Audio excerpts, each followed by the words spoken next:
Sharing is caring. दोनों भाई नाश्ते की टेबल पर बैठे थे। प्रियंका, मेरा नाश्ता कहाँ है? भाभी, मुझे भी ऑफिस के लिए लेट हो रहा है। इस पर प्रियंका किचन में से दोनों के नाश्ते की प्लेट्स लेकर बाहर आती है। लो भाई, आप दोनों का नाश्ता। किसी को भी 1 मिनट का सब्र नहीं है। ये प्रियंका का ससुराल है, जहाँ कोई औरत ना होने की वजह से शादी वाले दिन से ही घर के साथ दोनों भाइयों की जिम्मेदारियां प्रियंका संभाल लेती है। दोनों भाई शांति से नाश्ता कर रहे होते हैं कि अंकुश अपने भाई की प्लेट से पराठे का एक टुकड़ा उठा लेता है। आपको पता है ना, मैं खाना शेयर नहीं करता, फिर भी मेरी प्लेट में से खाना जरूरी है क्या? अरे हद हो गई है, मुझे नहीं खाना अब। अंकुर गुस्से में नाश्ता छोड़कर टेबल से उठ खड़ा होता है। अरे, ये कैसा बिहेवियर है अंकुर? एक टुकड़ा ही तो है। एक हो या आधा, मुझे भूख लगी है तो ये सिर्फ मेरा ही है। उसे भी किसी के साथ शेयर करने बैठा तो भूखा नहीं रह जाऊंगा। अरे बाबा ठीक है, अब इस पर भी लड़ाई। दूसरा बना देती हूँ, पर प्लीज ऐसे खाना बीच में छोड़कर मत जाओ। इससे अन्न का अपमान होता है। ओ प्लीज भाभी, ऐसी कोई चीज होती ही नहीं है। आपके पास पैसे हैं, खरीदो और खाओ। अगर नहीं खाया जाए तो फेंक दो। अरे दुनिया में सब यही करते हैं। अंकुर बैग उठाकर ऑफिस के लिए चला जाता है, जिसके पीछे उसका बड़ा भाई मायूस सा घर में खड़ा रह जाता है। जिसने बचपन से सोने की चम्मच में खाया हो, उसे दुनिया के बारे में क्या पता होगा। वैसे गलती तो हमारी ही है। अगर कभी बचपन में ही सही गलत का फर्क सिखाया होता तो आज ये हाल नहीं होते। आप फिक्र क्यों करते हैं जी? भगवान है, वो जो भी करता है सबकी भलाई के लिए ही करता है। और जब वो चाहेंगे तो अपनी तरह से अंकुर भैया को भी सब कुछ सिखा देंगे। पत्नी की बात पर विश्वास कर अंकुश भी ऑफिस चला जाता है। सुबह से दोपहर होती है और अंकुर लंच करने ऑफिस के पास वाले रेस्टोरेंट में पहुंचता है, जहां वो एक साथ बहुत सारा खाना ऑर्डर कर देता है। सर, क्या कोई आपको ज्वाइन करने वाला है? नहीं तो क्यों? अब कुछ नहीं सर, ऐसे ही।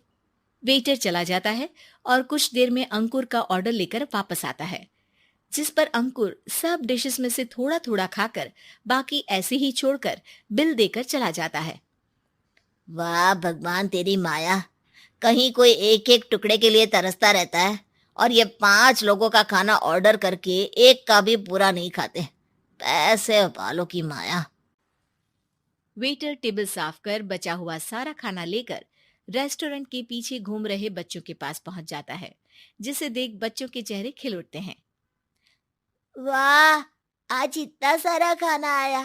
थैंक यू भैया, भगवान आपको खाने की फैक्ट्री बना दे। अगर ये फैक्ट्री मेरी होती तो तुम लोगों को कभी किसी का झूठा बचा हुआ खाना नहीं खाना पड़ता। चलो तुम लोग खाओ, पर ध्यान रखो किसी को पता ना चले, नहीं तो मेरी नौकरी चली जाएगी।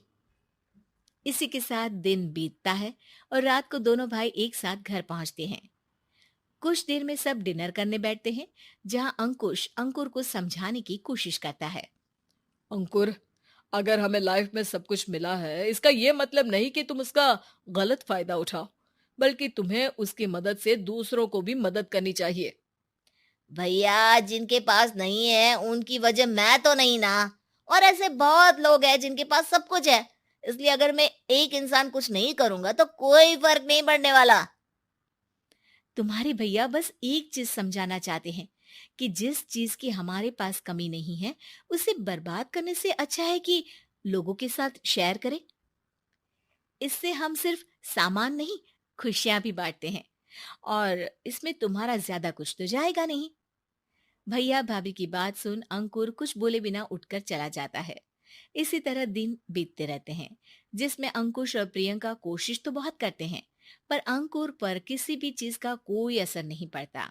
एक दोपहर अंकुर सैंडविच खाते हुए सड़क के किनारे चल रहा होता है।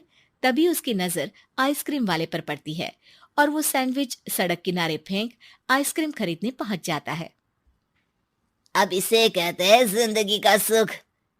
जैसे ही अंकुर आइसक्रीम लेकर पीछे मुड़ता है तो एक आदमी को सड़क से वही सैंडविच उठाते हुए देखता है। वो आदमी बहुत कमजोर, गरीब, जैसे बहुत दिनों से खाना ना खाया हो वैसा लग रहा था। अंकुर उसके पास जाकर खड़ा हो जाता है।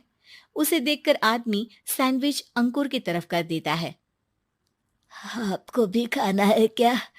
क्या हम इसे आधा आधा कर ले? मुझे बहुत भूख लगी है। वो मेरा ही झूठा सैंडविच है, तुम दूसरा खरीद कर क्यों नहीं खा लेते? इसे क्यों खा रहे हो? अरे भैया, अगर खरीदने के पैसे होते तो 4 दिन से भूखा नहीं घूम रहा होता। हैं? क्या तुमने 4 दिन से कुछ नहीं खाया, फिर भी इस आधे सैंडविच को मेरे साथ बांटने के लिए तैयार हो गए? क्यों? अरे भैया, पैसा नहीं है तो क्या हुआ, इंसानियत आज भी उतनी महंगी नहीं हुई, और ना ही उस पर अमीर गरीब का टैग लगा है जो हम उसे रख ना सके।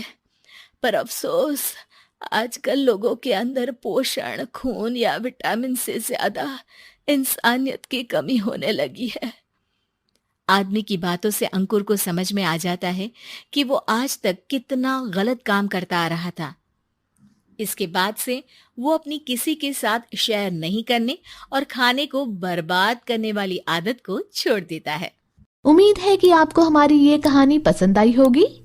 कृपया हमारे चैनल को सब्सक्राइब करें और सभी अपडेट्स के लिए बेल आइकन जरूर क्लिक करें। और हाँ, वीडियो लाइक और शेयर करना मत भूलिएगा। Bye bye.